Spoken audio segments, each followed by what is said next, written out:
I have a top 20 account on OGameX now. I've managed to do that mainly from the inactive farming event, if I'm being honest. I've also not used V mode and tried to get asteroids and expeditions going when I can. So I play in Vega. This is the oldest and best universe in my opinion. This is what the settings for this universe look like. I don't really like defense debris, but the rest of the settings are fine for my playing style. I'll just leave that up for a few seconds. There we go. So the inactive farming event is coming up pretty soon. Here's the event calendar. You can see it's actually starting tomorrow. There's the date and there's the date here. My preparation for this is basically to build battleships. This is how many battleships I have built so far. This is a fleet save, so I have zoomed in just to avoid giving away too much information. I'm predicting I will need about 3 times this amount, so still a long way to go. I've only really got 1 day to prepare for this as well. Normally what I do is build battleships during the event itself once I've started farming. This is definitely enough to get me started though. So let me show you a few features of my account. Firstly, I'm only farming small expeditions. I'll bring this up. Now, the main reason I farm expeditions is for the dark matter you sometimes find.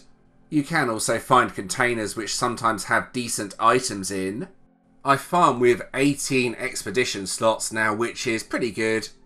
Let's go through and see if I can find another dark matter.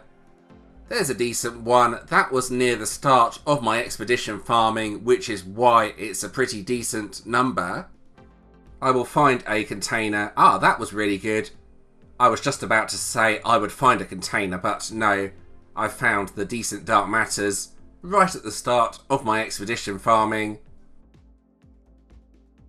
There we go. That's a really good one there. I think that's pretty much the maximum you can get from a single expedition. Yeah, and that was from yesterday.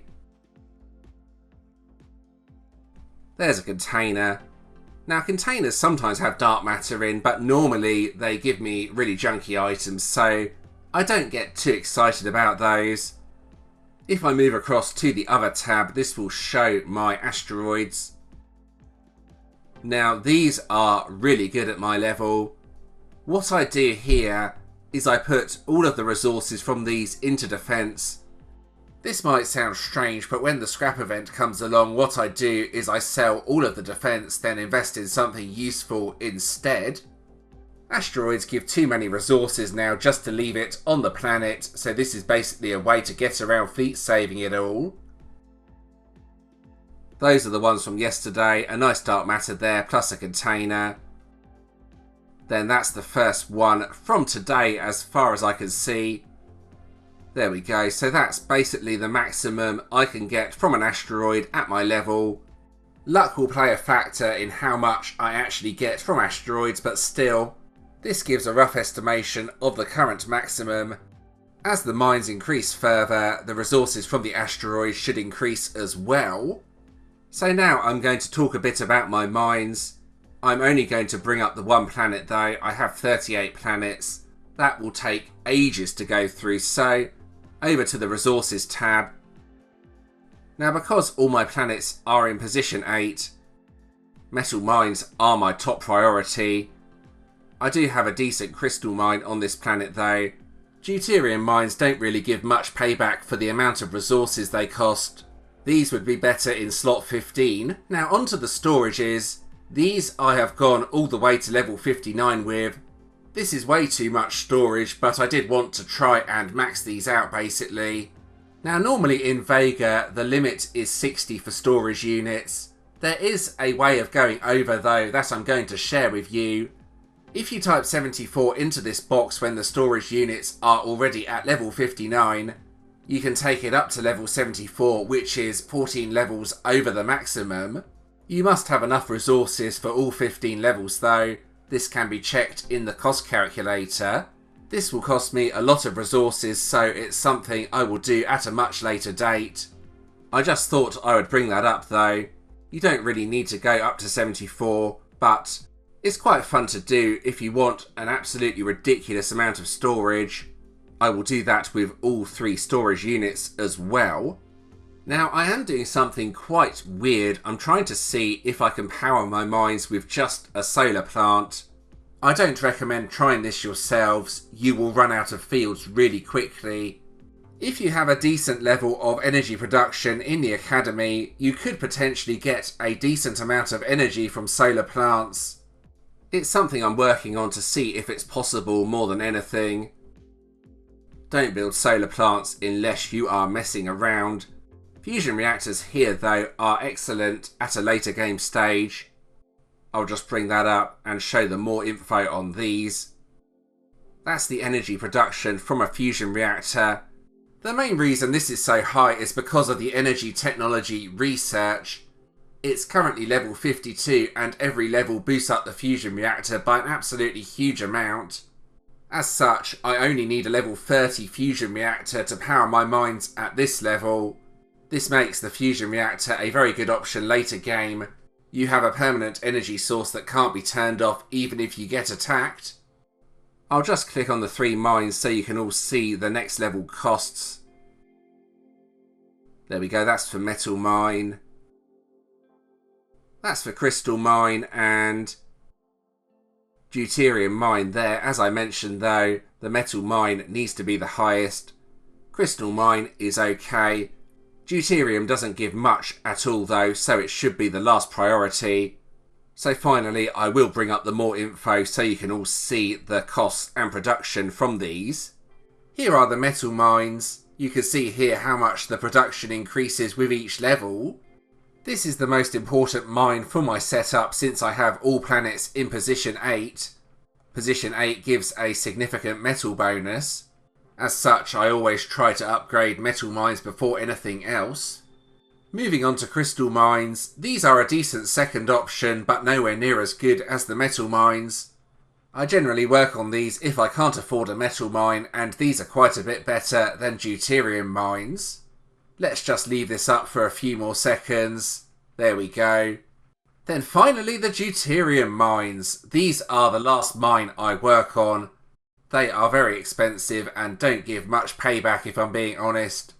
You really need a slot 15 setup to get a decent production from a deuterium mine. It's not really worth doing. The overall resources will end up lower when converted if you have a slot 15 setup over slot 8. I'm going to bring up the statistics now just so you can see how my account compares to the others in the universe.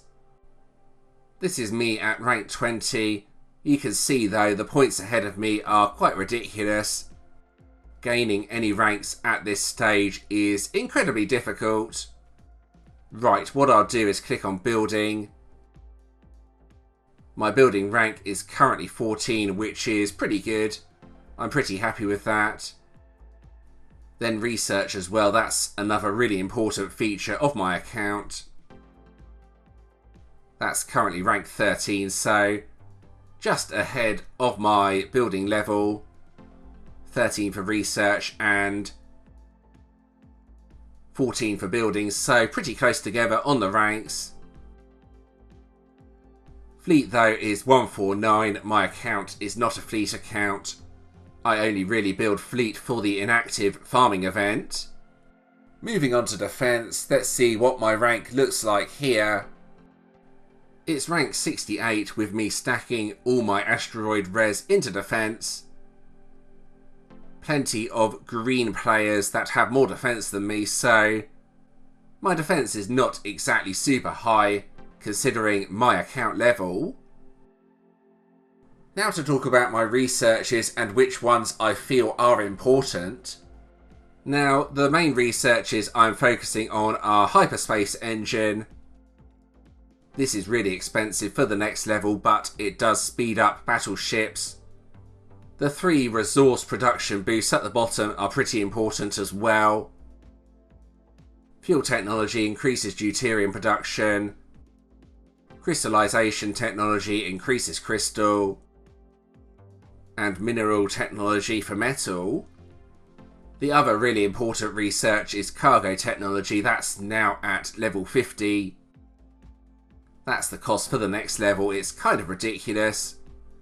Astrophysics I'm not that excited about, but I will get it done eventually anyway.